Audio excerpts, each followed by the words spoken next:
College life. Young people excitedly look forward to the freedom and new experiences, to gaining knowledge and equipping oneself for life.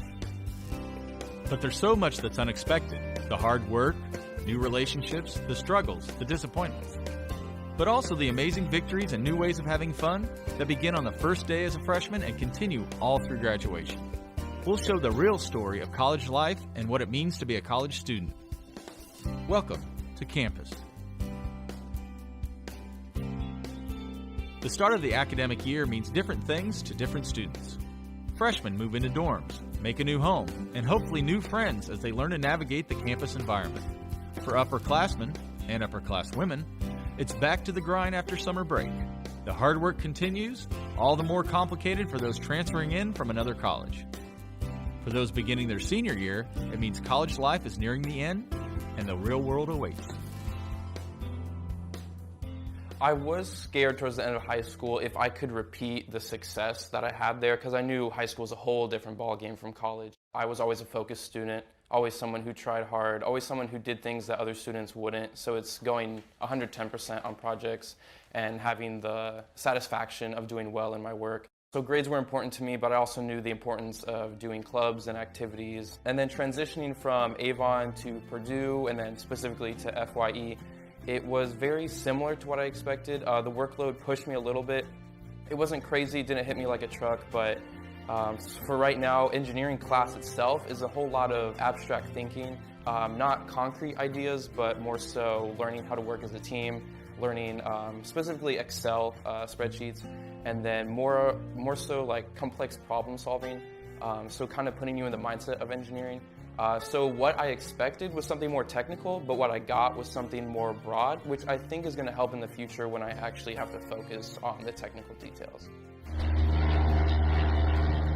So as far as picking a major, I knew that I had to do something with airplanes. As a small child, I always went to air shows and watched airplanes, and I was obsessed with them, and so I knew I had to do something. So I decided to go into the engineering side of things, so hopefully I can do aerospace engineering, which combines, calculus and science with my love of airplanes, which sounds perfect. I would love to, in the future, when I'm thinking about jobs, be applying to Boeing, Lockheed Martin, big aerospace firms, which is my dream, but obviously right now as a freshman, beggars can't be choosers, so I know that the rigor is going to step up. I'm always someone who, when I'm frustrated, when I'm not satisfied with my work, I put in more time into that work. I don't, take a step back and, go for a run or something. I put more time into the work, which some people don't find progressive, but I like to pour my time into my work, especially if I'm not satisfied with it. So when classes get tough, it's just adding more time to it. When job offers aren't coming the way I want to, it's reaching out to more companies. I'm taking an introduction to professional practice, so I'm learning, resume building skills. So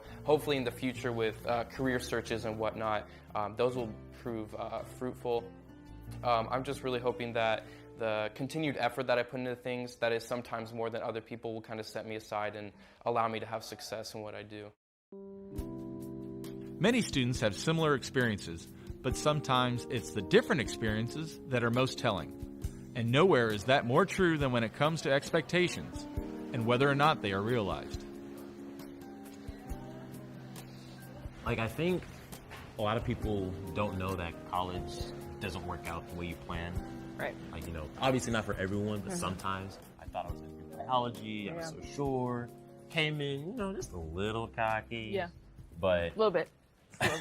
But yeah, and then I, hit that wall second semester freshman year, and that was hard. I just didn't see myself doing that, and it was something I wasn't expecting. Mm-hmm. So yeah. I think it happens. I think everybody hits a wall at some point in their college experience, in life in general.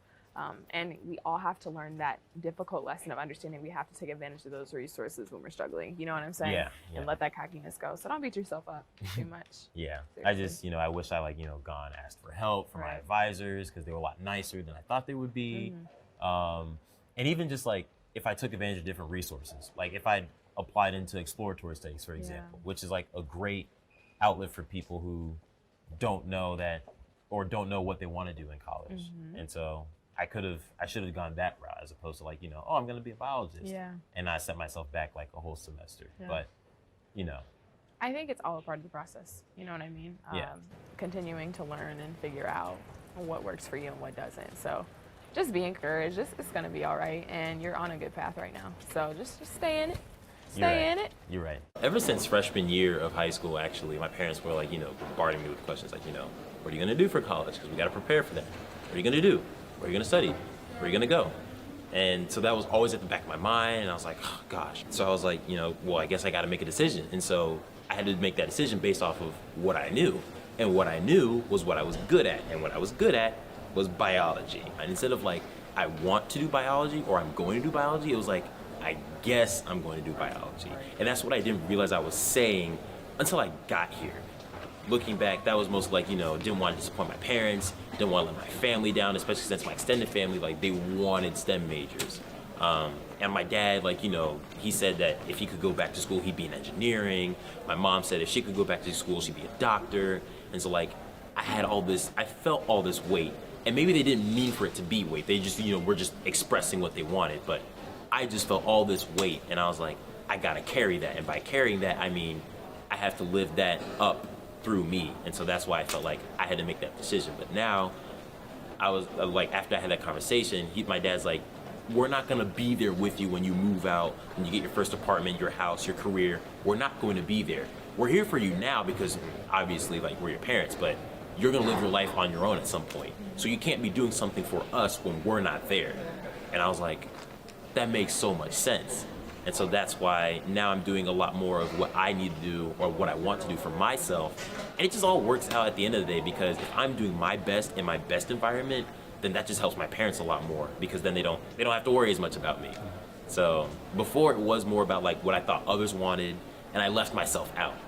And now that I'm, looking into myself, taking care of myself more, doing what I need to do more, that helps me, that helps other people a lot more than I thought it would be, and so everyone gets their fair share.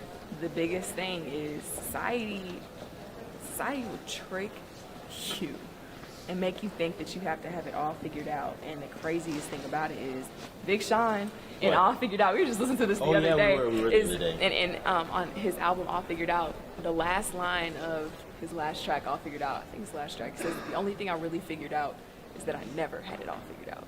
And you don't.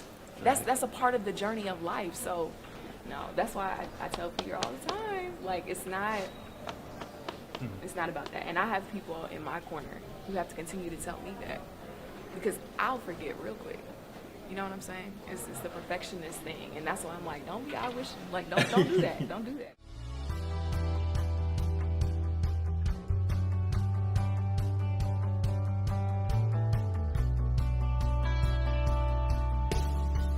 Unquestionably, one of the most difficult things about college life is moving away from home and family. There's excitement in starting this new life, but sometimes sadness about leaving behind the world that was known. Not having that solid, big group of friends wasn't too much of a factor for me, only because my best friend also went here. We've grown up together. We've been my best friends since second grade. We live 2 minutes apart at home. We live 2 minutes apart here.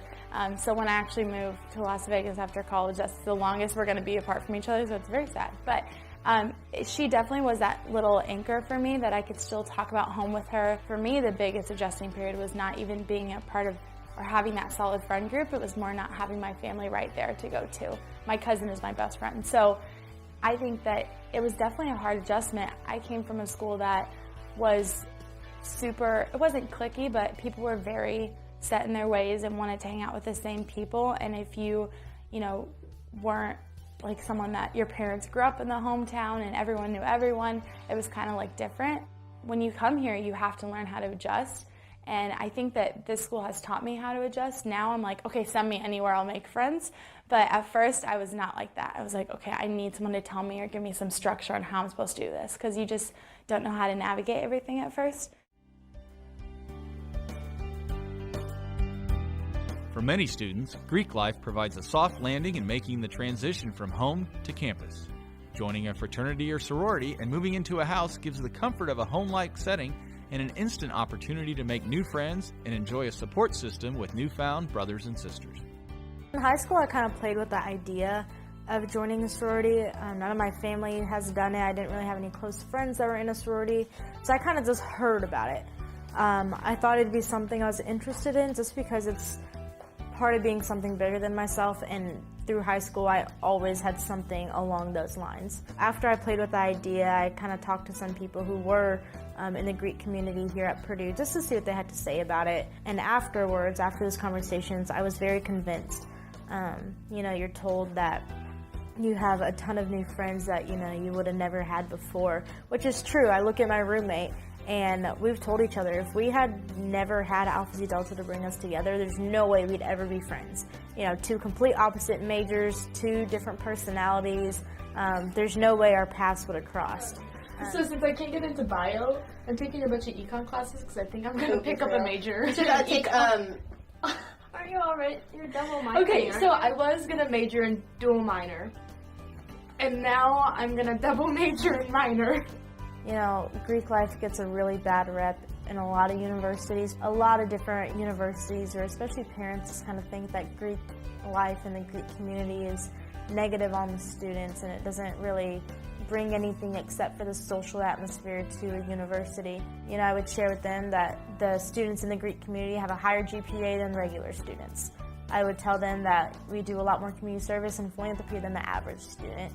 That there is a social aspect, but it gives you so much networking, and you meet people from other chapters, from other organizations, and even faculty members that you would have never met before. I would encourage them to look to those positive sides and at least try to go through recruitment if they're thinking about it. You know, if you go through recruitment and you realize it's not for you, then that's okay, but at least give it a chance.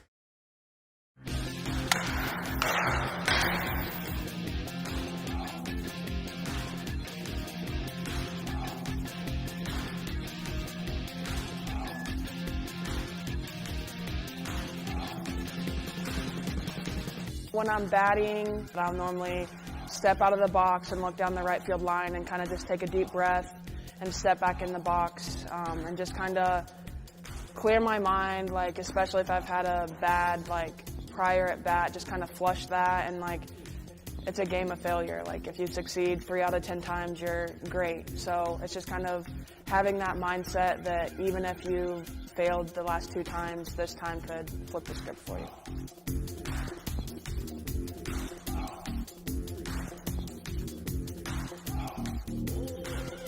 There are a lot of people that think being a student athlete is, you know, just showing up to class or not showing up to class and you're going to get an A because you're branding the university on your shirt and it's what you do every day, but ultimately it's not like that. And in my opinion, we have to work a little bit harder because we do stick out a little bit more, but it's something that I love to challenge me every day. I've thought about, do normal students have it easier? Well, I wouldn't necessarily say so because I can't even think of one of the friends that I have that isn't playing a collegiate sport here at Purdue. They have a job, so I feel like it kind of balances out now. It's not as rough of a schedule. Like when you wake up at 5 and go to weights, it's go time. Whereas if you go to work, you can kind of still walk in a little. You know, I'm not ready to go yet, and that's fine. So I guess it could be a little more challenging, but ultimately they kind of still have the same workload, but it's not as demanding, if that makes sense.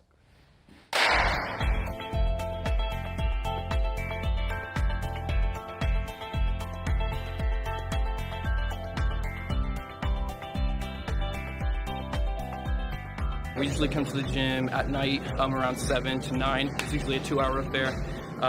Back home it used to be like an hour, but here we go more seriously with my friends. So it's a good way to end the day. It's like a great way to de-stress. And then it's also like a great hangout spot for me and my friends. It's all about kind of committing yourself to working towards a better you. So it's an ongoing project, and I realized that academics by themselves weren't everything, so you have to focus on your mind, body, and spirit. So yeah, so it's all about kind of contributing to your physical form so you feel better in your mental form. There was a period of time where I didn't go to the gym for about 3 weeks because everything just kind of piled up, and I decided, it's time to kind of make some room for the gym because it helps clear your mind and it helps kind of focus on your academics, because when you take a break, you're kind of more focused when you go back to them. So it's a nice kind of stress reliever in that way.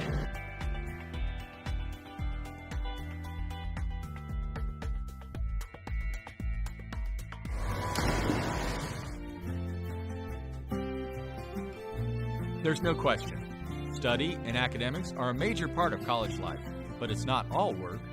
Making new friends, enjoying social activities, supporting each other, and yes, just hanging out and having fun gives an important balance to the rigors of study and making good grades.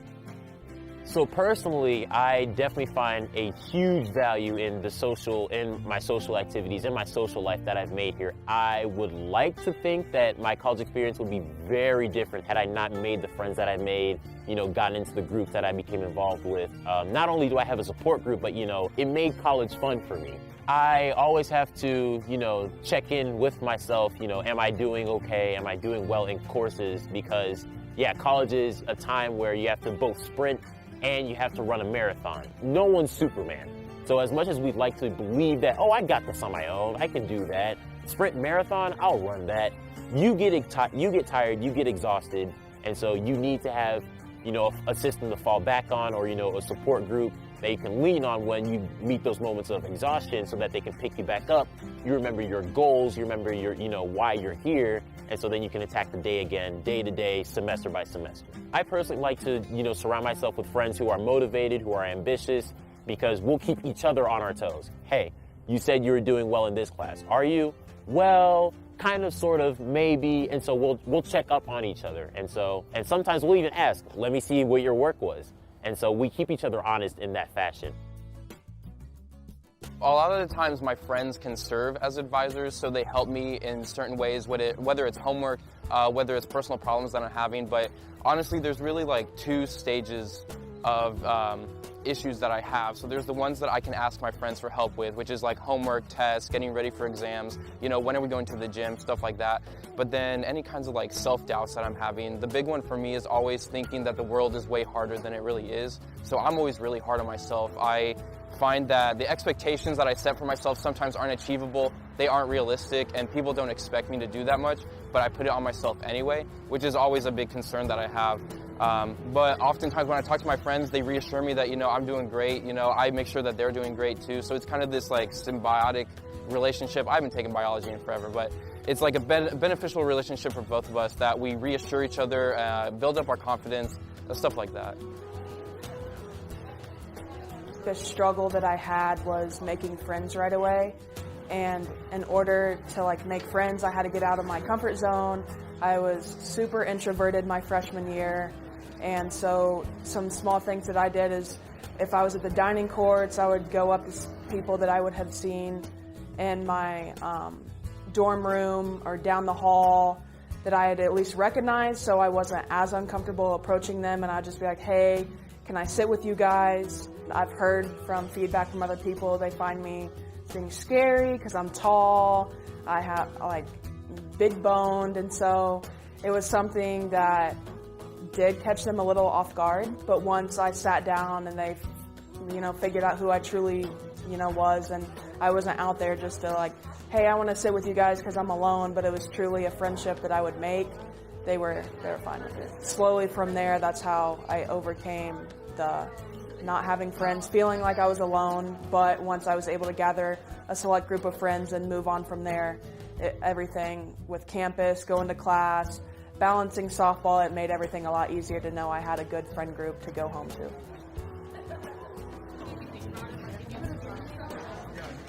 We came into school not wanting to be roommates, we wanted to go our separate ways. We'd been the roommates twins for 18 all years, through and high everyone school. knew us as the twins. But it was honestly, once we had that separation and once we had to make time to see each other, I think our relationship got better. We got call each other and complain about stuff or talk about things, or we'd go out of our way to go spend time with each other. Yeah. And I think that made us better roommates. Yeah, it was good and for better us friends. to have that separation to make us want to be with each other rather than have to be with each other.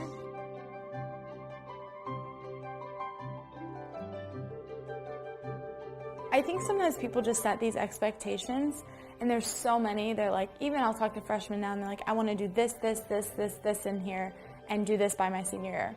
And you don't know what's going to happen. There's so many things that I have experienced throughout my college career that I'm I can never have imagined I would have gotten involved in that, or never imagined I would be in that experience. Or, even I gave a speech for BGR, and I said, if you would have told me that I was going to be vice president of this school, I would have literally said you're crazy, because there's no way I could get in front of people and speak like that, because it's just not who I was when I was a freshman. But you learn and you adapt, and you learn things in your class that you apply to your social life too. But I think for people that are going into college, there's a good amount and there's some security in setting goals and expectations. But I think that goals are very different from expectations. I set a lot of goals for myself. I said I want to be involved, I want to be social, I want to have a good college experience, but I also really want to gain a great education out of this. I think when you say, I want to do this club, this club, this club, well, look at all the clubs. Or like, look at all the activities you can do. Or look at all the friends you can have, not just your group of friends you went to high school with. So sometimes they just need to let life take its course.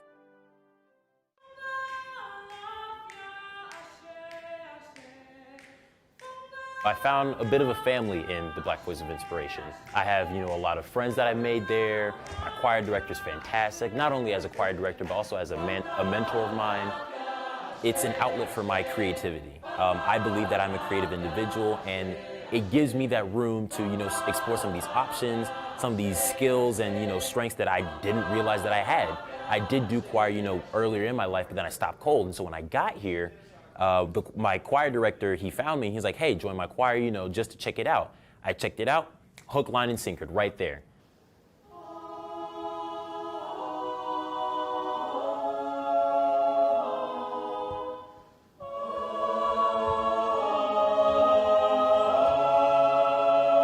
Not bad. So sopranos, you gotta give me, open up in the back. All right, let's do that again. I'll take it just a little faster to help out your breathing. Life is more than just classes, exams, or, out in the professional world. It's more than just the reports you have to write. You got to juggle with multiple stuff in your life, other activities you may be involved in.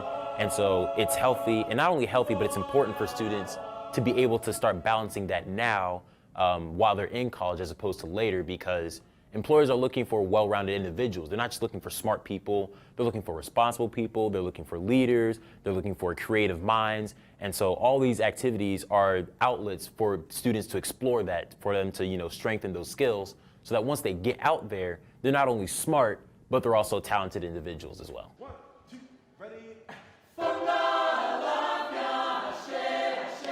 I would say just all the experiences combined of, learning new things and meeting new people and growing in your knowledge of what you want to do into a career. I think just the whole experience is just life-changing totally. Yeah. So I think my favorite thing about college is just it makes me who I am. Like, I've learned so much about myself, and I've made so many connections with people that I never would have thought I would make connections with, and just learning how to actually be myself and learning how to put myself out there and tackle tasks that I wouldn't have done in high school, or be involved in things that I wouldn't have done in high school. It's just, I think it really made me who I am right now.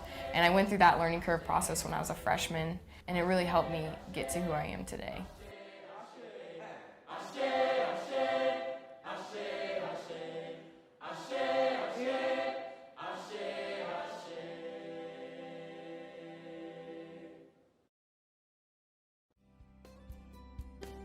With everyone in gear and finding their stride, the new semester is moving forward, bringing with it new challenges, new worries, and new strategies for successfully dealing with them.